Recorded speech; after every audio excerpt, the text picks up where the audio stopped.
Answer Thursday, and today's question is all about worrying about your kids. Now, for those of you who don't know, I'm Kristina. I'm the founder of The Impactful Parent, and every Thursday I answer a question at random of what you guys have submitted, either through DMing me or through email. So you can also email your question at theimpactfulparent@gmail.com.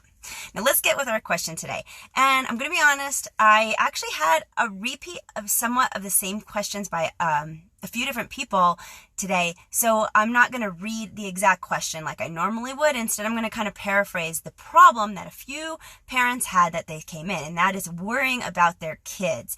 Now, the question itself had a couple of different contexts. The bottom line is I have parents that are worried about their children and about their safety in some capacity. So I've had some parents email in and say, hey, I'm worried about my kids when they're at the ex's house and the ex has the custody for the divorced parents. I've had parents come in and say, I'm worried about my kids going back to school because I don't know if they're going to be safe there. I've had parents email in and say, well, I'm not too sure about this particular family member, and I don't really like how that family member is influencing my child. Okay.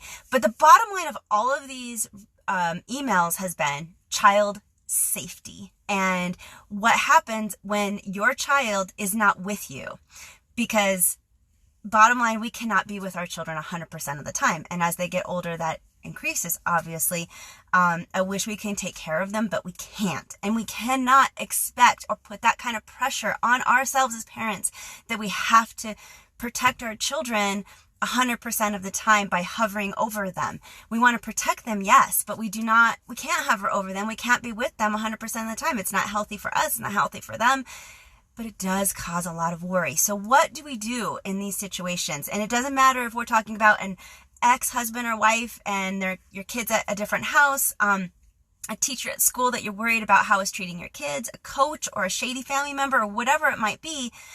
The answer I'm going to give today is absolutely the same. There are two things that you absolutely have to do to protect your children.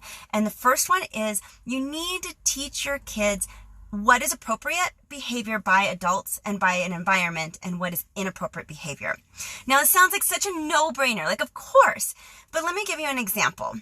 So let's say you have an ex who has maybe some anger management issues, and they take a glass and they throw it against the wall every time they're angry.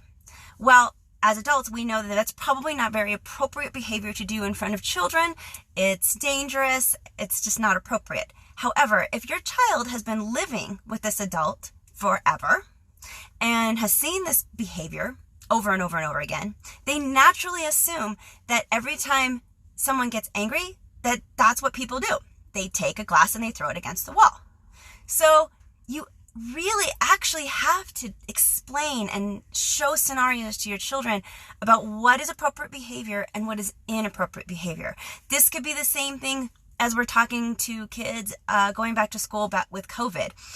What's appropriate behavior, what your teacher should be enforcing, what should the children be doing, and what's inappropriate behavior.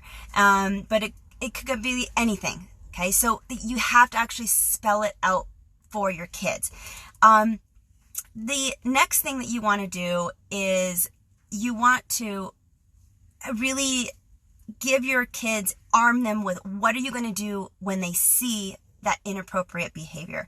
And the first thing is go to a trusted adult and have this conversation with your children where you actually have them name out people that they're going to contact if they ever feel like they're not 100% safe.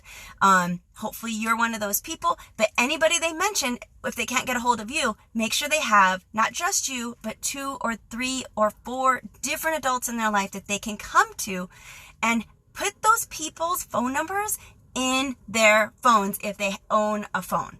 So that way it's very quick and easy. And then you also arm them with tools for what do you do in those kind of situations. What are you going to say? What are you going to do? How are you going to keep yourself safe? We do this like with stranger danger, like we've all kind of as parents know, okay, yes, I have to teach my kids not to go with somebody they don't know, and maybe how to run away when somebody is trying to offer them candy. But we don't think about the more probable situations of, what do I do if I have a teacher that's not treating me the way I should be treated?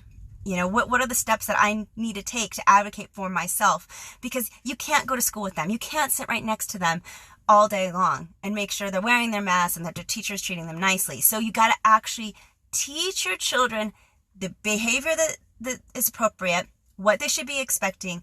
And when it doesn't go that way, what are they going to do? Who are they going to call? What are the steps they need to take? What are they going to say? And how are they going to get out of that situation to be safe?